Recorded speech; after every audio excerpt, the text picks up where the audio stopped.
জগৎ ও সংসারের মঙ্গল কামনায় শহরের অন্যতম প্রাচীন মা প্রমা মন্দিরে বিপত্তারিণী মাতার পুজো দিতে অসংখ্য ভক্তের ঢল। প্রতি বছর জগন্নাথ দেবের রথযাত্রা উৎসবের পর ও উল্টো রথের মাঝে শনি ও মঙ্গলবার বিপত্তারিণী মাতার পুজোয় ব্রতী হন ভক্তরা। এবছরও তার ব্যতিক্রম হয়নি। এদিন সকাল থেকে তীর্থভূমি নবদ্বীপের অন্যতম প্রাচীন মা প্রমা মন্দির সহ শহরের একাধিক মন্দিরে বিপত্তারিণী মাতার পুজো দিতে অসংখ্য ভক্তের সমাগম লক্ষ্য করা যায়। অপরদিকে বিপত্তারিণী মাতা পুজো উপলক্ষে মা প্রমা মন্দিরে পুজো দিতে নদিয়া ও পূর্ব বর্ধমানের বিভিন্ন প্রান্ত থেকে ছুটে আসেন ভক্তরা। দীর্ঘ লাইনে দাঁড়িয়ে ভক্তি ও শ্রদ্ধা ভরে পুজো দিতে দেখা যায় ভক্তদের, বিশেষ করে বিভিন্ন বয়সী মায়েদের। অন্যদিকে অপ্রীতিকর ঘটনা এড়াতে ও ভক্তদের পুজো দিতে যাতে কোনো রকম সমস্যায় না পড়তে হয় তার জন্য মা প্রমা মন্দির চত্বরে মোতায়েন করা হয় সাদা পোশাকের পুলিশ বাহিনীকে। কেন এই বিপত্তারিণী মাতার পুজো, এ বিষয়ে পুরোহিত সৌরভ চট্টোপাধ্যায় জানান, মূলত আষাঢ় মাসের রথযাত্রা ও উল্টো রথের মাঝে শনি ও মঙ্গলবার দেবী বিপত্তারিণী মাতার পুজো বা ব্রত পালন করেন ভক্তরা। যিনি বিপদকে তারণ করেন তিনি বিপত্তারিণী মাতা। কথিত আছে আদি শক্তি হলেন দেবী দুর্গা, অন্যান্য দেবীর তারই অবতার বা ভিন্ন রূপ। দেবী দুর্গার 108 রূপের মধ্যে এক রূপ দেবী বিপত্তারিণী মাতা। এ বিষয়ে যদি আসা এক ভক্ত ও পুরোহিত সৌরভ চট্টোপাধ্যায় কি বললেন শোনাবো। কি কামনা করলেন?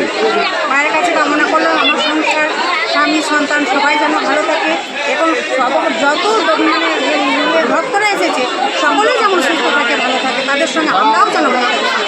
মানে প্রতিটা বিপদ থেকেই যেন মা রক্ষা করে, এই কামনায় প্রতি বছরই আসেন। প্রতি বছরই আসি, মায়ের কাছে পুজো দিই। এখানে গঙ্গা স্নান করে এসে উপোস থেকে মায়ের কাছে পুজো দিয়ে তারপর জল দর্শন করা। কোথা থেকে আসেন আপনি? আমি কাইগ্রাম থেকে এসেছি। মানে কাইগ্রাম থেকে। ওটা বর্ধমান, পূর্ব বর্ধমান। আপনার নাম? শম্পা ঘোষ।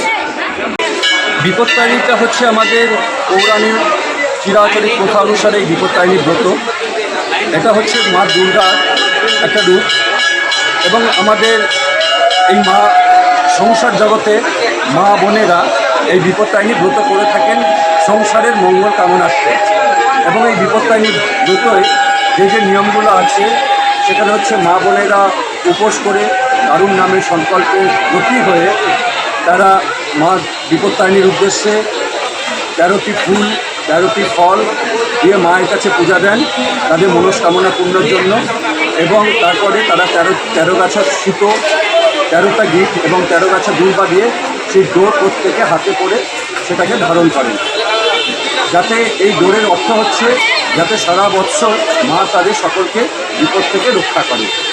নবদ্বীপের এই বিদগ্ধ জননী মা পোড়ামার এখানে বহু দূর দূরান্ত থেকে প্রতি বছর এই মা বিপত্তারিণী পুজো দিতে আসে ভক্তদের সমাগম হয়। এবারও তো আর ব্যতিক্রম হয়নি। এবারও তার কোনো রকম ব্যতিক্রম ঘটেনি। এবং এই বিপত্তারিণী ব্রতটা আমাদের পরে হচ্ছে সোজা রথ থেকে উল্টো রথের মধ্যে শনি এবং মঙ্গলবারে। আজ শনিবার হলো এবং শেষ হবে আগামী মঙ্গলবারে হয়েছে।